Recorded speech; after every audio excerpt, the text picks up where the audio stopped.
10 ലക്ഷം ഇന്ത്യക്കാരെയാണ് Russia ഇപ്പോൾ തങ്ങളുടെ രാജ്യത്തേക്ക് ക്ഷണിച്ചിരിക്കുന്നത്. ജോലിക്കായാണ് ഇന്ത്യക്കാരെ പ്രധാനമായും റഷ്യ തങ്ങളുടെ നാട്ടിലേക്ക് ക്ഷണിച്ചിരിക്കുന്നത്. ഇതിനു മുമ്പ് ജോലിക്കായി തങ്ങളുടെ നാട്ടിലേക്ക് ഇന്ത്യക്കാരെ ക്ഷണിച്ചത് ഇസ്രയേലാണ്.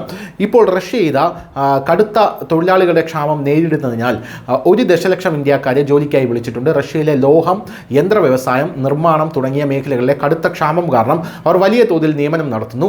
എല്ലാ മേഖലകളിലെയും ക്ഷാമം കാരണം റഷ്യ ഇന്ത്യയിലേക്കും കണ്ണുവച്ചിട്ടുണ്ട്. 2025 അവസാനത്തോടെ ഇന്ത്യയിൽ നിന്ന് ഏകദേശം 1 ദശലക്ഷം ആളുകളെ നിയമിക്കാൻ കഴിയുമെന്നാണ് റഷ്യ ഇപ്പോൾ കരുതുന്നത്.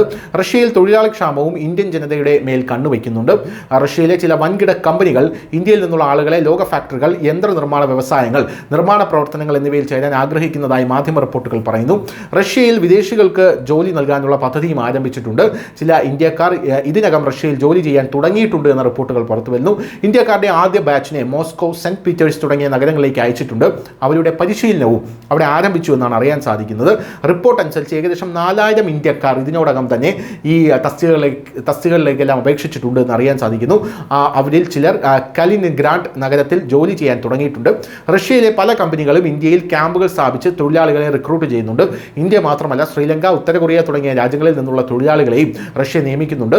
വരും ദിവസങ്ങളിൽ ഇന്ത്യയും റഷ്യയും തമ്മിൽ ഒരു പ്രത്യേക കരാർ ഒപ്പുവച്ചേക്കാം എന്നും നമുക്ക് മനസ്സിലാവുന്നു. ഇന്ത്യക്കാരെ റഷ്യയിലേക്ക് അയക്കുന്നതിന് മുമ്പ് ഭാഷയും യന്ത്രവുമായി ബന്ധപ്പെട്ട പരിശീലനം നൽകുന്ന തരത്തിൽ ഇന്ത്യയിൽ ഒരു സൗകര്യം ആരംഭിച്ചേക്കാമെന്നും ഉള്ള റിപ്പോർട്ട് വരുന്നു. ഇന്ത്യക്ക് തൊഴിൽ നൽകുന്നതിന് ഈ അവസരം വളരെ പ്രധാനമാണെന്നും കണക്കാക്കപ്പെടുന്നു. ഇന്ത്യയെ അപേക്ഷിച്ച് റഷ്യയിൽ ഒരാൾക്ക് നല്ല ശമ്പളം ലഭിക്കുമെന്നാണ് മനസ്സിലാകുന്നത്. ഒരു ഇന്ത്യക്കാരന് റഷ്യൻ ഭാഷ അറിയുകയും സാങ്കേതിക വൈദഗ്ധ്യവും ഉണ്ടെങ്കിൽ അയാൾക്ക് അവിടെ നല്ല അവസരം ലഭിക്കും. അതുകൊണ്ട് തന്നെ ഇന്ത്യയും ഈ അവസരത്തെ പ്രോത്സാഹിപ്പിക്കുകയാണ്. News desk, news India Malayalam.